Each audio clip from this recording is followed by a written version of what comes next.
Bonsoir, très heureux de vous retrouver pour votre hebdo météo climat. La situation reste particulièrement tendue sur les fronts des cours d'eau, avec c'est vrai beaucoup de pluie attendue ce soir. Ce sera encore le cas demain matin, avec également du vent sur l'ensemble des régions, des côtes, notamment de la Manche et de l'Atlantique. On va surveiller aussi l'air froid en altitude parce qu'il va donner beaucoup de neige en montagne et c'est le risque d'avalanche qui va particulièrement nous intéresser en direction des Alpes et des Pyrénées.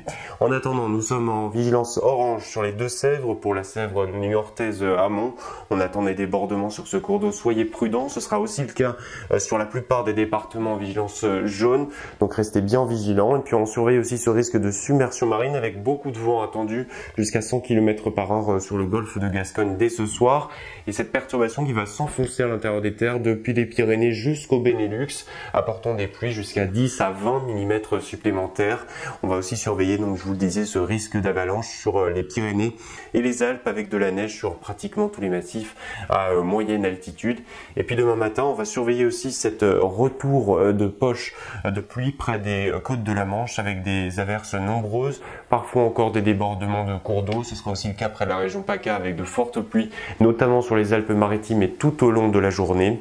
Et puis on va surveiller aussi les averses entre les deux avec des averses plus ou moins entrecoupées d'éclaircies selon les régions. Dans l'après-midi, elles pourraient même prendre un caractère orageux entre le sud-ouest, le centre et la Champagne et la Lorraine avec localement du grésil. Vous noterez aussi le vent qui restera sensible tout au long de la journée. Ce sera le cas particulièrement ici sur la Bretagne et le Cotentin. Des rafales jusqu'à 110 km/h le matin. Et puis une poche d'éclaircies à signaler. Ce sera vers le sud-est en matinée, tout autant qu'en après-midi avec un ciel variable. Les températures du matin, elles sont plutôt contrastées. À Aurillac, 3 degrés. On aura près de 12 degrés en direction de Marseille. Et dans l'après-midi, le contraste sera plutôt saisissant sur la moitié nord cette fois-ci, avec 6 degrés attendus pour la minimale pour Amiens, mais jusqu'à 12 degrés à près d'une centaine de kilomètres d'écart. Ce sera pour Paris. Vous aurez près de 14 degrés, la maximale dans le même temps observée du côté du golfe du Lion. Demain, l'indicateur thermique national, en tout cas son anomalie, affichera plus 1,7 degrés à l'échelle nationale. Nous sommes relativement proches des normales de saison. Là, il vous fait le plus doux, c'est surtout dans le sud du pays. On va rester dans une masse d'air froid en altitude pour autant. Ça ne va pas forcément se traduire par des conditions plus chaudes au sol, et cela à cause de la couverture nuageuse. Mardi, on va conserver justement ce ciel bâché sur la moitié sud et dans l'est de la France, avec des averses particulièrement marquées sur les Pyrénées ou encore la Corse. On va surveiller d'ailleurs les cumuls de pluie sur l'île de Beauté. À l'arrière, le retour des éclaircies. Et mercredi, on va retrouver des éclaircies plutôt sur cette bande centrale. De part et d'autre, toujours des averses. Et le retour des perturbations, le vrai, il sera marqué à partir de jeudi avec des averses près de l'Atlantique et de la Manche. On va retrouver de nouveau du soleil à l'avant.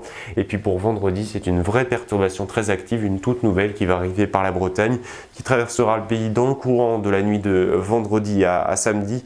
Et le tout dans des températures qui resteront très fraîches le matin. Sous les endroits dégagés, il y aura des gelées. Et pour le week-end prochain, on surveille de nouveau des pluies à caractère copieux et parfois orageux. Ce sera peut-être le cas dans la Méditerranée avec un potentiel épisode méditerranéen et le retour de la douceur. En attendant, on part du côté de l'Indonésie.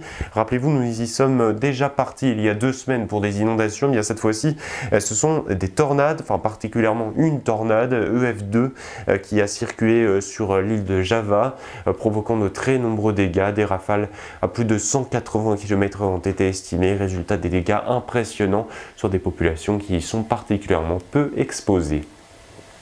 À Shanghai, c'est l'hiver qui a fait de très lourds dégâts dans la ville côtière, peu habituée à ces conditions glaciales. La tour emblématique de la ville était complètement congelée. Il faut dire qu'il a parfois fait moins 10 degrés. Et sous ce temps, des pluies verglaçantes et qui ont provoqué des carambolages en série. Résultat, plusieurs blessés ont été répertoriés. En France, pour lutter contre le réchauffement climatique, eh bien, on vous donne dans l'hebdo météo climat sous forme d'une nouvelle rubrique, les gestes de la semaine, eh bien, des gestes à adopter pour se montrer plus résilient face au changement climatique. Alors, de premier conseil, c'est d'adopter des modes de transport plus résilients. Ça peut être de réduire ses transports en avion pour se tourner plutôt vers le train quand c'est possible, mais également vers la marche et le vélo pour les trajets les plus courts, ou encore consommer et manger local en évitant par exemple d'acheter vos produits sur internet. Et limiter l'usage du plastique, c'est aussi se mettre à éviter le suremballage par exemple, et à privilégier par exemple l'eau du robinet si vous avez plutôt le geste ou la main lourde sur les bouteilles d'eau en plastique. Refusez aussi les publicités dans les boîtes aux lettres, un geste simple mais de grande échelle. Et puis si vous voulez participer à des pêches aux déchets, elles sont parfois proposées dans les grandes villes ou encore dans vos villages. Renseignez-vous dans vos communautés de communes respectives. Voilà, et bien demain nous serons le lundi 26 février, nous fêterons les Nestors, nous gagnerons 3 minutes, j'allais dire de soleil, mais on est plutôt sur la luminosité au vu du temps prévu. Et puis profitez bien de cette semaine si vous êtes en vacances, notamment en montagne. D'ici là, j'aurai l'occasion de vous retrouver le week-end prochain. Passez une belle soirée, une très bonne semaine.